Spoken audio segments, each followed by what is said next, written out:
It was more, I probably had a longer period of self-reflection after reading this book than probably most of the books that we've read before. And it was because going through these, like you said, that you experienced, being able to see aspects of ourselves that fall into both of these mindsets. And although some of the examples became redundant, I think the value in this and what made the period of self-reflection as long as it was after reading the book is the consequences of that fixed mindset in some of these aspects, right? Because I think, the author shares that, again, just like we may have fixed mindsets in some aspects, does not mean that we always need to have a fixed mindset in that space, right? We need to become more self-reflective in those moments where our fixed mindset does come out in order to reel it back in and insert that growth mindset.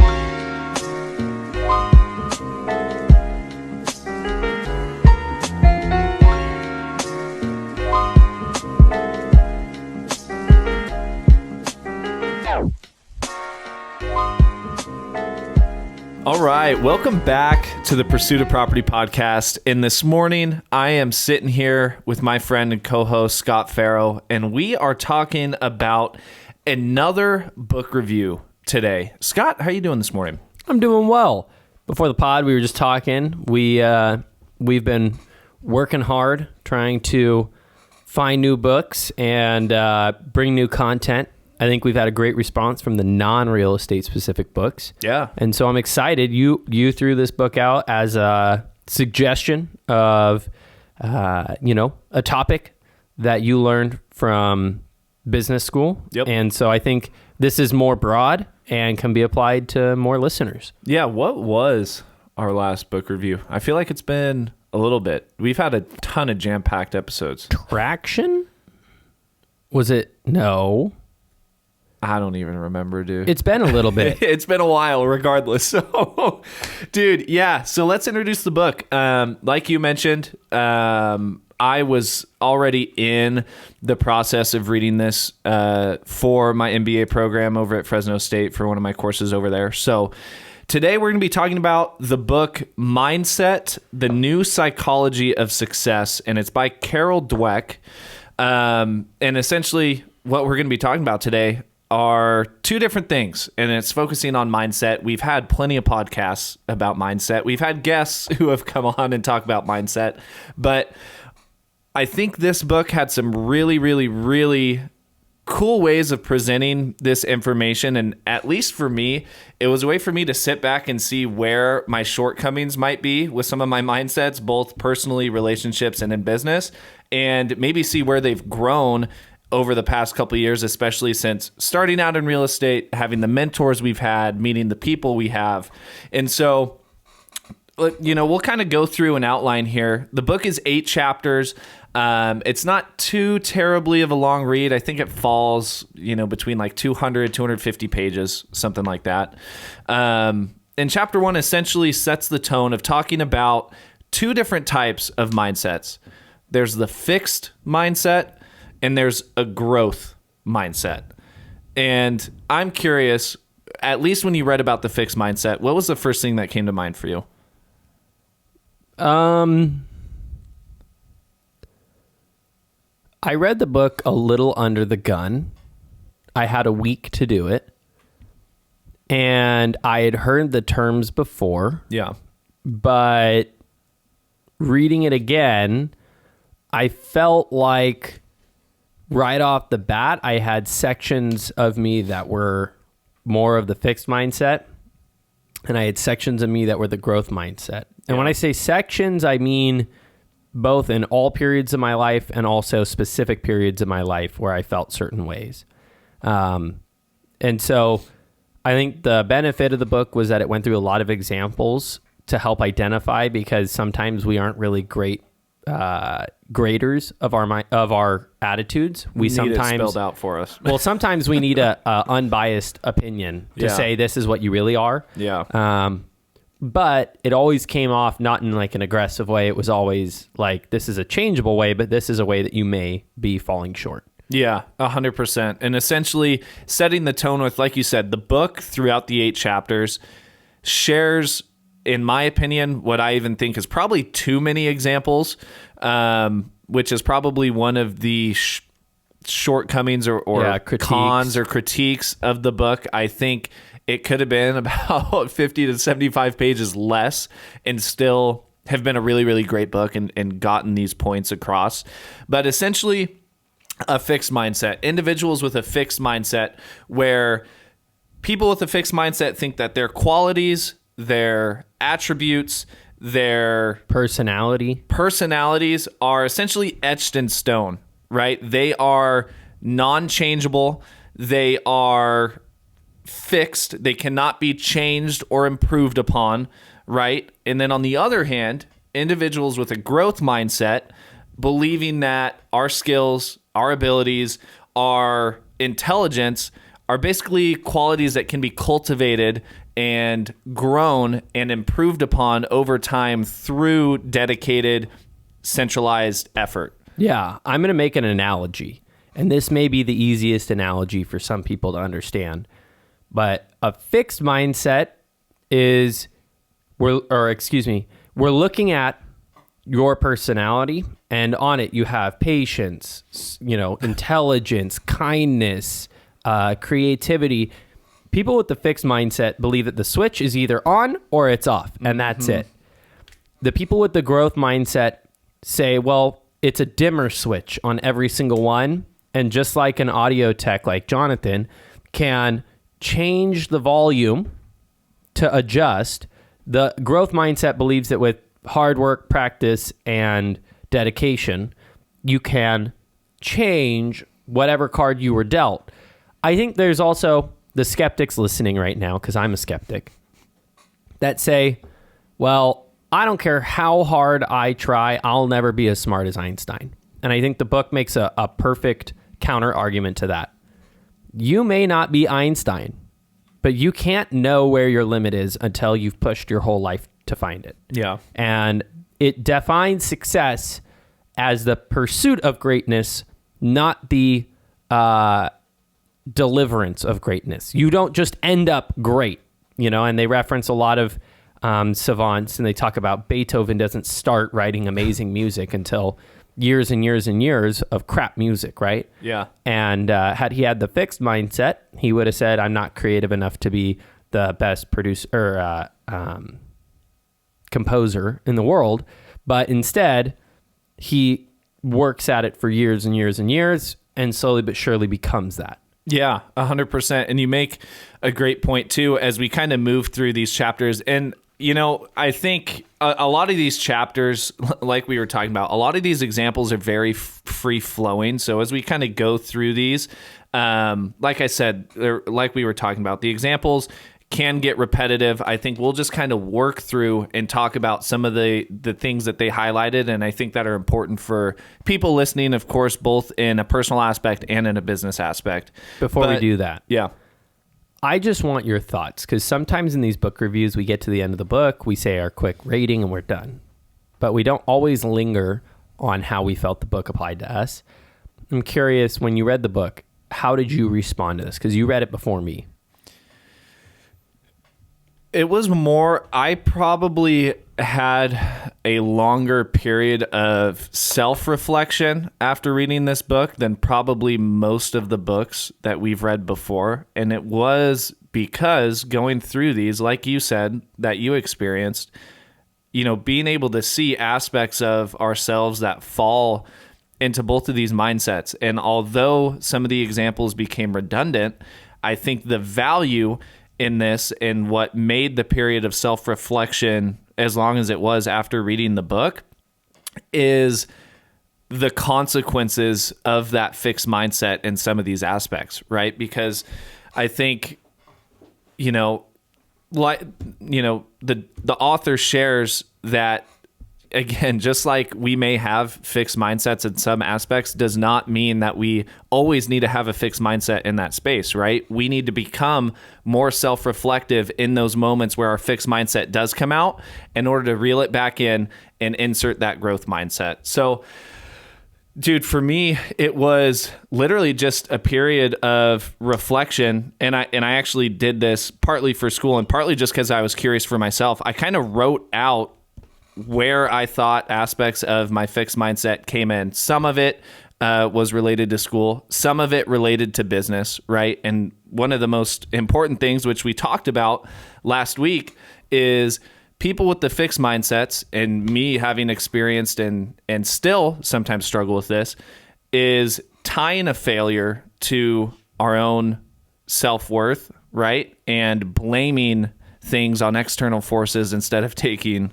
responsibility, right? Yeah. So if we want to go out and buy 10 rental properties out of state, and we try for a year and a half and we only buy one, and we view that as a failure, and tying that to then tell myself, well, if I'm in the fixed mindset because we failed, we only bought one house, we freaking suck, right? We aim to buy 10 and all we have to show for it in the past year and a half is one rental. I suck. I'm a failure. I don't know how to go out and buy rental properties, right? But that's one more rental property than you had a year and a half before, right? So for me, it was just a period of reflection because I do believe nobody is 100% perfect with the growth mindset. And if you are telling yourself that, it means you're probably stuck in the fixed mindset, right? So it was a period of reflection to know maybe some of the shortcomings of where my fixed mindsets do come out, and just being more aware of when those do come out to reel them back in and try to insert more of a growth mindset for me. Cool. I was just curious because you had read this and you had some serious time to really dwell in it. And I was just curious, just where you had noticed, changes. Yeah. And when we talk about the fixed mindset, I want to say the book said the fixed mindset is characterized by three things. And I think this epitomizes it perfectly. Individuals with the fixed mindset are characterized by perfection, validation, and comfort. So before we move to the growth mindset, let's sit on this for a minute. Perfection, validation, and comfort. And some of the examples this book used, and I believe it may be either in the next chapter or one after, is talking about CEOs of businesses who ran their companies into the ground. One of them being one of the old CEOs of Chrysler. The car company, right? It's like Emoda was the guy's name or something like that. Yeah. So for people who are focused on only perfection, validation, and comfort,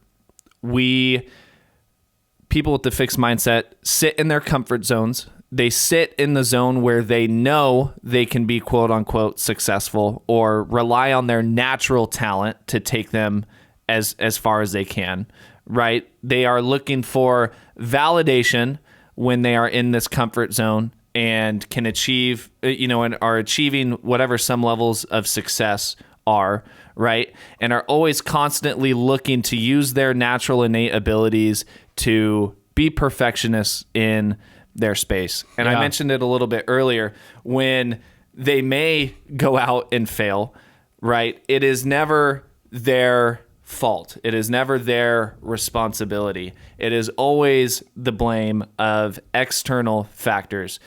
Hey, we missed our revenue goal for this year. And as, the CEO of my business, or as, a solopreneur in my business, we missed that goal. The market was bad, right? We missed it because, Joe Schmo or, this, that, and the other, had it out for me, the entire time. We had escrows, that, like, whatever it is, dude, right? As especially as business owners, when we are a part of a team, have people, employees, team members underneath us who are relying on us, with a fixed mindset and blaming failures on external forces. The biggest one I can think of is, and we hear it all the time from people in our space, is what I mentioned, blaming our slowness or our failures or lack of business on the market. Yeah. Right. And you've said it. I've said it. We've had a ton of people say it. When the market changes, you have to double down and work twice as hard to keep the same amount of business. So it's not the market's fault that your business is slow. It's your fault that you have not pivoted and adjusted and increased your effort to keep up and match the pace of the market, because the market's an uncontrollable. Right. I think a characteristic of the fixed mindset, and the book that comes to mind, is extreme ownership. It lacks ownership. Yes. I mean, a non-business example would be, we both played high school sports. If you are a sophomore in high school, typically the way it works is that the very, very good sophomores move up to varsity, and the players that still need more development on fundamental skills, they stay with junior varsity, right? JV. And the fixed mindset would be that guy that we all know who was good enough to play with the varsity team, but was so driven by validation on winning in JV and being the star player on JV that they limit their growth of moving up and playing against players who are better than them, who will question their self-worth, who will make them question whether or not they're going to have their parents say, wow, you were the star player. They can't go back to grandma and say, I scored 9 goals because they rode the bench, right? I think that's an example of a non-business world where, you're staying in that comfort zone. You're not taking ownership for your own growth. Dude, and this is a perfect example, right? Both in athletics, even if we go to education, right? Going through elementary, middle, and high school, we all knew the kids who were inherently smart, right? They never had to study. They did amazing on tests, right? They just seemed like they were always getting straight A's, but never had to study, right? They just, they just had that, whatever it was, inert intelligence, or whatever. And the issue with those people was, right, they never thought they had to study. They always found success, right? They think they are stuck in this fixed mindset where they have this natural ability to not study and do well in school. And then when the next big shift, if they move on to something maybe at the collegiate level or something like that, where now they are hit with a completely leveling up of the education and do crap in school. And it's because they believe that it's external forces' fault. The teacher made the questions too hard, this, that, and the other, right? And you mentioned an example of athletes, natural ability only taking them so far to where they don't think they need to put in the work to continue to grow their skill set because they're already, that have this natural ability to do really well in the pool or whatever sport they're in. And I bet Kobe and Jordan would not tell you that all of their success came from natural ability. I bet they would say ability played the smaller part of ability versus practice. Well, and they talked about Jordan in a couple chapters later. Well, and dude, I don't remember what it was, whether it was his high school team or his first college team, but MJ was cut from one of his first high school basketball teams. People with the fixed mindset would have been like, okay, my abilities are fixed. I'm not good enough to go and play basketball. It is what it is, right? But then MJ, probably being one of the best examples in sports, was somebody with the fixed mindset, saying that your abilities and skills are abilities that can be cultivated, right? Yep. And putting that in to go and do better. So let's talk about the positive side then. Yeah. So when we talk about the growth mindset and the 3 things that the growth mindset focuses on, they focus on development, and actually 4 things, development, learning, progress, and determination, right? And again, for the sake of us not sounding redundant, I feel like we've already kind of made a clear-cut, change or distinction between these 2 mindsets.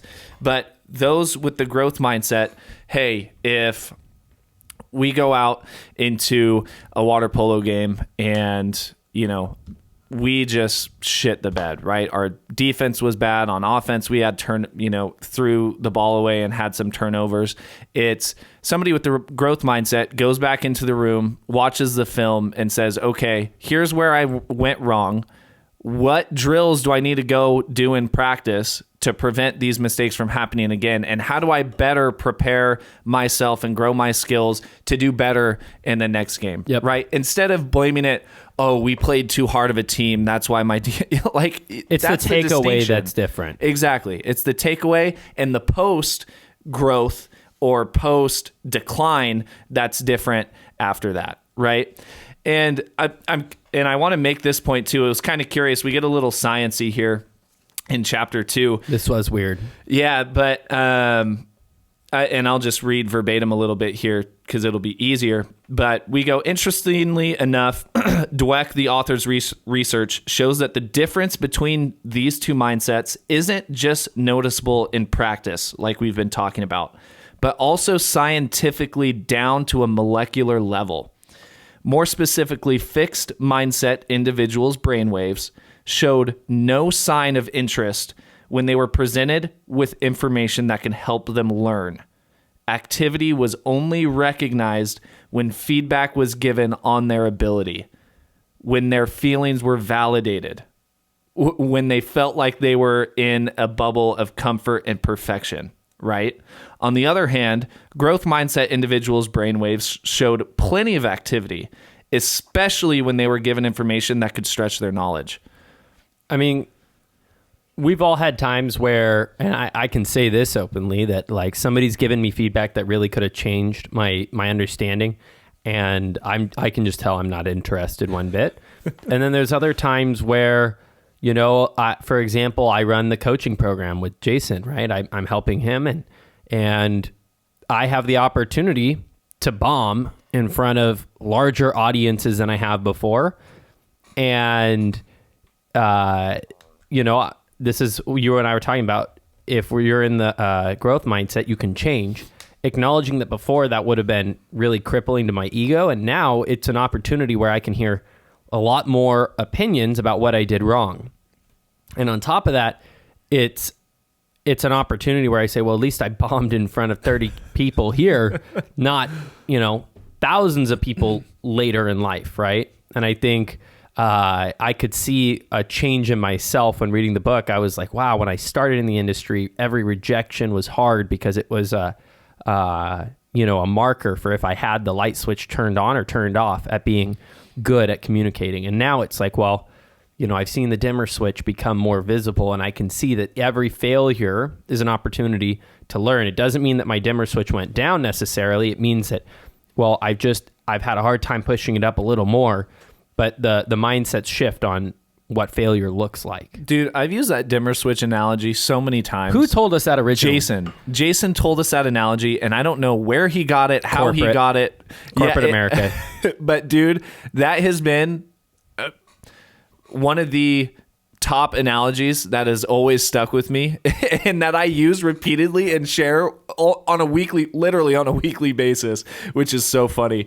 Well, Let's sit in this again. I know this book review is a little more conversational because of the way that we did our review, but I don't know about you. When thinking about it, how it reflects in my life, I feel as if I treat life a lot like a video game. This sounds so stupid, but like in my head, I have like all these different like little bars of like skill cap, and just like in video games, you can like add extra stuff to be like more offensive or more defensive or more agile or able to create. And it's like in my head, I look at it like, okay, I've got the role of like being a husband and being a son and having a business and being Catholic, right? And like each one of those, I treat it like, oh, I'm not going backwards on this, but I'm putting more time and effort into building XP in these areas. And it sounds so stupid. Even in my financial world, I treat money like I'm just trying to like grow an account in a video game. And to me, it's actually kind of like, well, that seems a little bit more like the growth mindset, because I'm not saying that whatever I was given, the base stats, they can't change. It comes off as like, well, you know, my base stat for financial literacy was very low, but like looking at it now, it's a lot higher, right? Dude, I don't think it's stupid. It's kind of cringy. It's a little bit cringy. I think it's interesting because we all know, I feel like the people who dedicate so many hours and hours and hours and time and energy into these video games like this, right?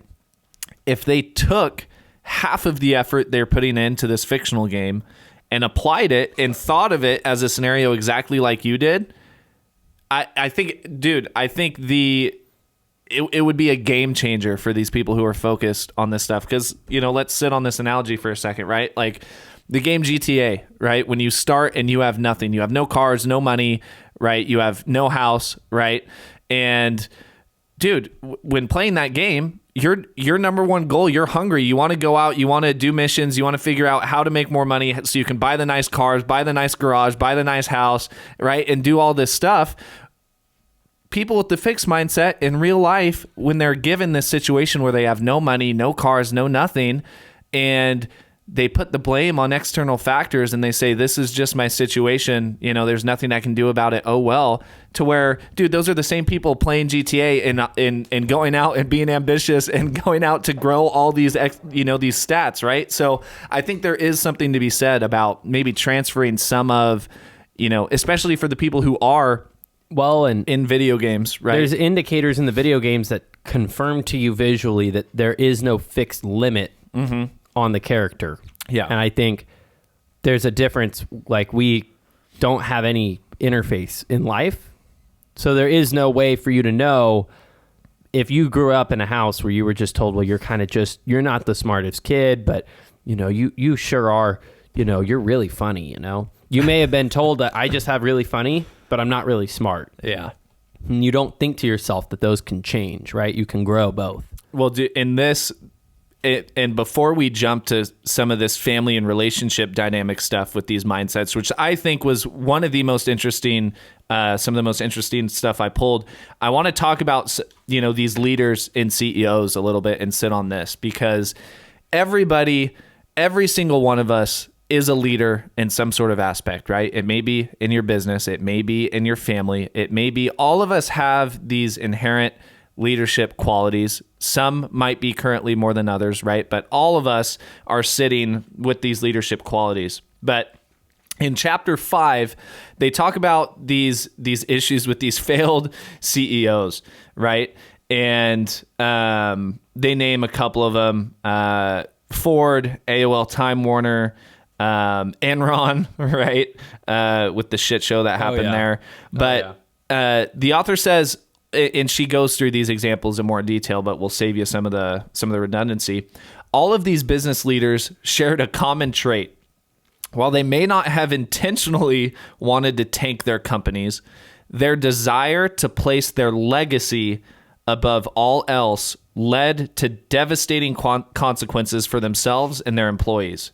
They blamed others, covered their mistakes, pumped up the stock prices, crushed rivals and critics, and screwed the little guy, all as kind of their standard operating procedures for how they went about leading their companies. Yeah. Right? And I think there's something to be said here, right? These are on big scales with huge companies, with thousands of employees relying on the leadership of, these CEOs, right? But even if we think about this and think about these qualities, if we have any of them in our own businesses or in our families, right? When we are stuck in this comfort zone of perfection and ego and wanting validation, you just want to validate what you've been told. All you're doing is hurting yourself and those that surround you and those who rely and depend on you in the long run. When I read this section, I applied it to myself and I was like, wow. The phrase, because now I've had some success in the business world, and there was a period of questioning from my family about if I should do real estate. Mm-hmm. But now I hear a lot of like, oh, you're super successful. And I've realized up and until about 6 months ago, my goal wasn't to learn and grow. It was to be successful, which meant make a lot of money. In my eyes, that meant make a lot of money, have a lot of pull with, influence on people. But now it's changed to a lot more like, well, that isn't really who I want to be. I want to be a different person, and I need to grow to become that person. And there's going to be failure that comes with growth. And the fact that I'm not failing frequently is a sign that I'm stagnating. And here's what's interesting. This is a perfect segue into how we give feedback or praise or criticism. Yeah. Right. And this was one of the most interesting takeaways I had. Neither of us have kids yet where we are teaching them what what to do, right? And we're giving praise and validation and going, they're going through school and have feedback to give them, right? Yeah. But Dweck, the author, talks about how a lot of us don't know any better as parents when our child does something great. They pass a test or they do something and we give them all this praise. You're so smart. You're so amazing. You did this, right?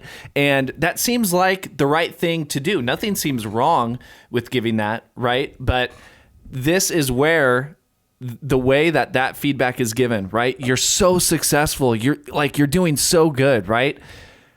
You are instilling that fixed mindset into those people or those children that you are giving feedback to. Dweck emphasizes that the praise that you give needs to be focused on the effort that led to that success, right?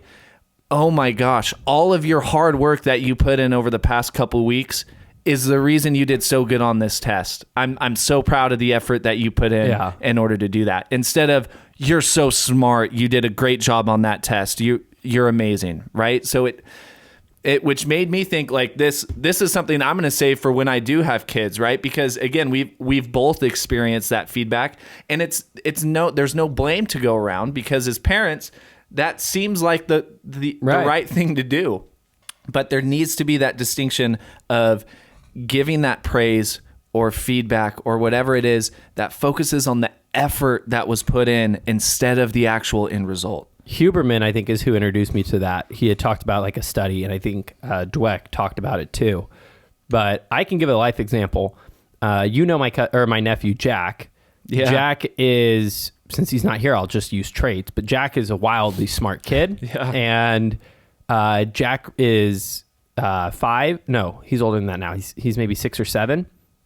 And he's at that age where you start seeing kids learn to read. And I would argue that in the next few years, he'll read better than I do. He's a kid who's just very interested and curious. And so, we were sitting there and he was like, hey, Uncle Scott, I can read now, look. And he pulled out his book and it was like a 3rd grade reading level. And he's like, and he starts reading, and I'm like, oh, cool. And I have like my Coke can, right? I always am drinking a Coca-Cola, and I'm like, read this. And he's like, calories. And I'm like, read this. And he gets like all but a couple words. And instead of giving the feedback of like, oh, Jack, like you're so smart, that would have been my initial reaction. And I know, because I've told Jack that he's smart for like 4 years. Yeah. But then about a year and a half ago, the feedback changed from you're so smart to, Jack, your curiosity is so cool. Right? Because he's a very curious kid. So awesome. Dude. And he all of a sudden, like, he'll like pull out a bug and he'll be like, this is the bug and it does this, this, and this. And he knows all about plants. Like, we found a spider at my house. Who did I text to figure out what spider kind it was? Jack. I texted it to my cousins and he knew what spider it was. But the praise I was trying to give Jack is like, Jack, if you keep this curiosity and you keep trying to learn new things, you're going way further than anybody else you can think of. Only because you only fail when you stop being curious, right? And that's different than just being smart, because he's naturally very intelligent. He's an articulate little kid. Yeah. But just like what you're saying, you don't have to wait until it's your own kid to start giving that praise differently and trying to explain to friends and family just by doing it for them. Dude, that's exactly it, and epitomizing it by saying, sharing how parents, even if they are well-intentioned, can inadvertently foster that fixed mindset in children by praising their intelligence or talent. It sounds like a positive thing to say. When in reality, it's really hurting them, right? By praising their intelligence or talent instead of their effort, their perseverance, or maybe that, exactly like you were sharing, that trait of curiosity, right? Why are you reading at this grade level that's 3 grades higher than you, right? Why are you, why does it seem like you're inherently so smart knowing about all these different things? And it's because of his curiosity and how he channels that and he puts that into all these different avenues, right? So, dude, that was, even though, and again, like you said, we don't need our own kids to start implementing this now, right? Like with nieces, nephews, or anybody you come across. Siblings, parents. This was something really cool for me on the relationship side, because dude, when I read that, I immediately thought of, that's 95% of the feedback that I hear or even that I remember being given, or even that I've given in the past prior to picking this up, it's been, that praise and that feedback where it seems like the right thing to do, but you're inadvertently fostering that fixed mindset. Yeah. And let's just address the elephant in the room. Podcast last week, I was like, Cade's really good with money. Cade's a money guy. So that's a fixed mindset. I think what I should have said was that it's impressive. You have gone out of your way to learn a lot and cultivate knowledge that you share with other people about how to manage financial decisions. That is the right way to encourage people to keep doing what they're doing, not just say, Cade was born out of the womb knowing how to run a spreadsheet and knowing how to analyze your financial situation. Yeah. Dude, yeah, I think, and again, I know we're coming up on wrapping up this book review. I think as we share these things, I think there's probably a chapter or two that you could skip out of this book and still really get a lot of these great takeaways. Obviously, if you're more into sports, chapter 4 gives you a whole host of examples about different people in sports, both with the fixed and growth mindsets. But I think overall, especially for somebody who may not be completely aware of when their own growth and fixed mindsets usually come out. And for me, that was me. So and again, I don't know if the majority of people know that. Everybody does that. Yeah. And so I think this book would be a great takeaway for people to, at the bare minimum, if it just helps you recognize when your fixed mindset comes out and you become a little bit more self-aware to make that change and pivot to reel it back in and implement more of a growth mindset, I think that's where you can start to see immediate changes in your life, your relationships, and your business. Yeah. Well, and I kind of want to dwell on the book more, but going even that level above just the basic core traits, the things that are measurable. Yeah. One example would just be like self-confidence. It's very hard to know where your self-confidence is. And I think this is why people like you and I kind of always have I don't think we look down on people who say, oh, I have this disability, and they let that limit themselves. For example, if you struggle with anxiety or depression, we always preach sympathy, but we also preach growth. And I think that's harder to measure if you're getting better at having faith in yourself. But if you've spent the last 20 years of your life or 50 years of your life or 15, I don't care, labeling yourself in your head that I'm an anxious person, I have to always be like this. I think my therapist has said it best. You've been dealt a set of cards and you can't change them all the way, but you can get to a point where you've changed the baseline so much it doesn't bother you, right? And so I think taking this book and really thinking about it from that perspective and saying, when I look at the future state of me, even in the ideal world, I'm still anxious. That's because I'm fixed. That's just who I am. And, again, the critics, yes, there are things that you get dealt that you can't change fully, but you can improve upon. Just because your base stat wasn't, just because you were dealt the 2 of spades doesn't mean you can't get to a jack or king of spades. The guy dealt an ace may still beat you, but I'll tell you what, you're a hell of a lot better if you made it to a jack or a king than playing a 2. Well, in using this analogy, and I'm going to reel it back as we wrap up real quick, but I'm going to rewind it back to a sports example, right? Like where one of us may have been dealt this jack or the ace, right? And has this natural talent and ability, and it's taking them really, really far, right? And then somebody's been dealt a 2, right? And slowly but surely, this person who was dealt the ace, or let's just call it the jack, is slowly getting left behind in the dust because their natural talent will only take them so far. And the person who was dealt the 2, who's in the weight room, who's putting in the work in practice, who's cultivating those abilities and building on the growth of their skills, is slowly getting dealt better and better cards, right? But building their deck to where finally that person who was at the 2 maybe at the ace. And that person who was a jack now maybe all the way down to the 2 because they didn't cultivate their skills the same way that other person did. They relied on their natural talent, their comfort, and their validation to where when they were left in the dust, it was everybody else's fault and not their own. Yeah. Right. And this will be my last comment. Nobody came out of the womb the world class at anything. And so if that does not help you understand that traits are not fixed, then you have a lot deeper seated problem than I can even elaborate on. Yeah.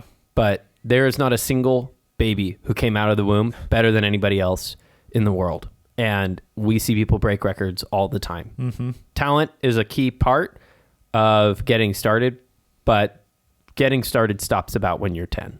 Well, and I think when you look at talent in the way we view talent, whether, somebody may look at you and go, oh, he's talented in negotiating or talented in closing deals, right?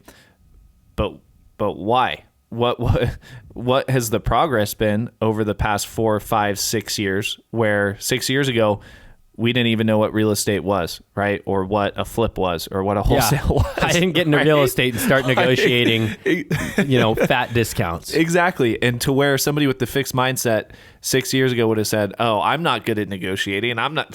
And I've said it. Right? We've all said it. To where now somebody may look and go, oh, you're so good at negotiating and closing deals, Scott. The comment all the time is, you're such a natural. See? And that is like the perfect example of fixed mindset just getting hammered into you. Yeah. Yeah. Well, dude, I think this, again, as we wrap up this book, I think it's good, had some redundancies and examples. I think for some people that actually may be a part of the book they enjoy, just to get a crap ton of examples so they can better see it. So however you may view it, still definitely would recommend the book for people. Again, the name is Mindset, The New Psychology of Success by Carol Dweck. What do you rate it? I would rate it... out of 10. I'd rate it an 8 for me. I would have liked it, again, my personal preference, if it was reduced about 50, 75 pages. But I really think the content in here for people, especially those with the fixed mindset, it can be a game changer. I really enjoyed it. I was going to go with an 8.2, so that's kind of funny that you said 8. But yeah, I think redundancy, I was not as much of a fan of the author's style. I think the content was great. I just think I didn't vibe with the author. 100%. That's it. Well, guys, thank you for tuning in to today's episode of the Pursuit of Property podcast. We have an absolute stud coming on to next week's episode. Yes, sir. And we are very excited for you guys to tune in next week. So we will see you next week on the Pursuit of Property podcast. See you later, guys.